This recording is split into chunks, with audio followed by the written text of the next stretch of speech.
Salve, Wanyambe. Selamat pagi saudara-saudari yang dikasihi Kristus. Mari kita mengawali hari baru dengan mendengarkan firman Tuhan yang diambil dari Injil Matius pasal 5 ayat 20 sampai dengan 26. Tuhan bersamamu. Inilah Injil suci menurut Matius. Dalam khotbah di bukit berkatalah Yesus, "Jika hidup keagamaanmu tidak lebih benar daripada hidup keagamaan para ahli Taurat dan orang-orang Farisi, kalian tidak akan masuk ke dalam kerajaan surga. Kalian telah mendengar apa yang disabdakan kepada nenek moyang kita, jangan membunuh. Siapa yang membunuh harus dihukum. Tetapi aku berkata kepadamu, setiap orang yang marah terhadap saudaranya harus dihukum. Barang siapa berkata kepada saudaranya, kafir, harus dihadapkan ke mahkamah agama. Dan siapa yang berkata jahil, harus diserahkan ke dalam neraka yang menyala-nyala. Sebab itu, jika engkau mempersembahkan persembahanmu di atas mezbah, dan engkau teringat akan sesuatu yang ada dalam hati saudaramu terhadap engkau, tinggalkanlah persembahanmu di depan mezbah itu, dan pergilah berdamai dahulu dengan saudaramu. Lalu kembali untuk mempersembahkan persembahanmu itu. Segeralah berdamai dengan lawanmu selama engkau bersama-sama dia di tengah jalan, supaya lawanmu jangan menyerahkan engkau kepada hakim, dan hakim itu tidak menyerahkan engkau kepada pembantunya, dan engkau dilemparkan ke dalam penjara. Aku berkata kepadamu, sesungguhnya engkau tidak akan keluar dari sana sebelum engkau membayar utangmu sampai lunas."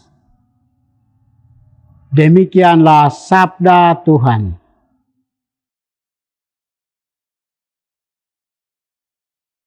Saudara-saudari yang dikasihi Kristus, tema kita hari ini adalah sikap hati mewarnai setiap persembahan.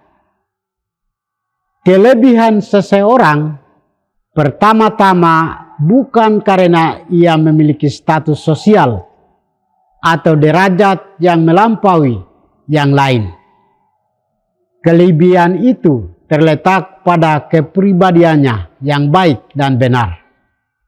Sabda Tuhan mengundang kita untuk memiliki nilai lebih sebagai seorang beragama.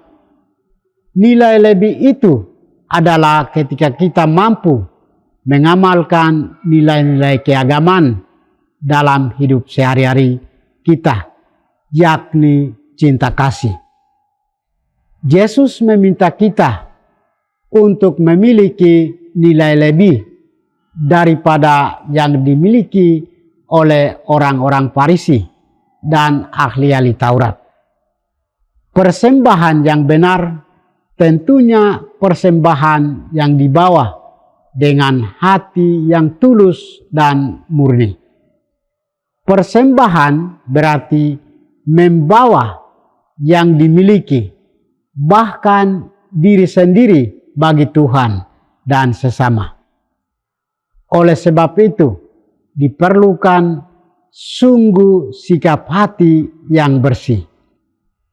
Dalam Injil hari ini, tampak bahwa persembahan dibawa karena merupakan sebuah kebiasaan dan tradisi.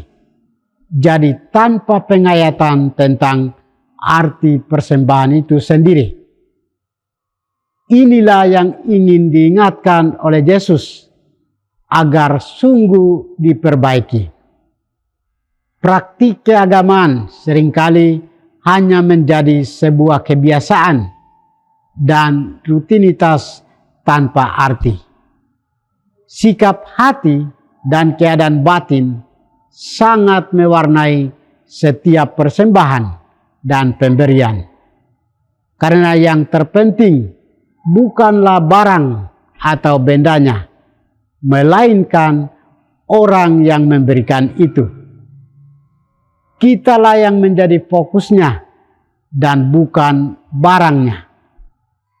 Jika memang ada yang belum beres dalam diri kita, maka perlu dibereskan dahulu agar persembahan itu sungguh berkenan kepada Tuhan. Banyak hal yang mesti kita bersihkan dari hati kita. Semua hal yang membuat berat hidup kita. Keinginan dihargai, keinginan dipuji, keinginan menjadi orang penting, keinginan menjadi pusat perhatian, dan lain-lain. Satu yang penting ialah kerajaan Allah, dan semuanya akan ditambahkan kepada kita. Maka mohonlah hati yang damai, hati yang merdeka, dan biarlah Roh Kudus sendiri yang mengubah. Mari kita siapkan hati kita demi kediaman Roh Kudus. Tuhan memberkati kita. Marilah kita berdoa. Tuhan, pagi ini kami kembali naikkan puji dan syukur kepadamu. Tuhan, terima kasih sudah menjaga kami saat kami tidur maupun bangun. Terima kasih untuk udara sejuk dan segar pagi ini. Kami mohon, bukalah mata hati kami, agar kami mampu memandang kemurahan dan karya-Mu. Mampukan kami untuk memuji dan memuliakan-Mu melalui pekerjaan dan pelayanan kami hari ini. Bukalah hati kami, agar kami menyadari kesalahan kami dan bertobat. Semoga dengan rendah hati, kami menerima rahmat-Mu yang tinggal dalam hati kami. Kristus terang dunia, berkatilah keluarga kami. Jadikanlah kami alat kasih-Mu, dan pantaskanlah kami menjadi hamba-Mu yang setia. Demi Kristus Tuhan dan pengantara kami. Tuhan bersamamu. Semoga kita sekalian, orang-orang yang kita kasih dan doakan, seluruh aktivitas kita hari ini dilindungi, dibimbing, dan diberkati oleh berkat Allah yang Maha Kuasa, Bapa dan Putra dan Roh Kudus.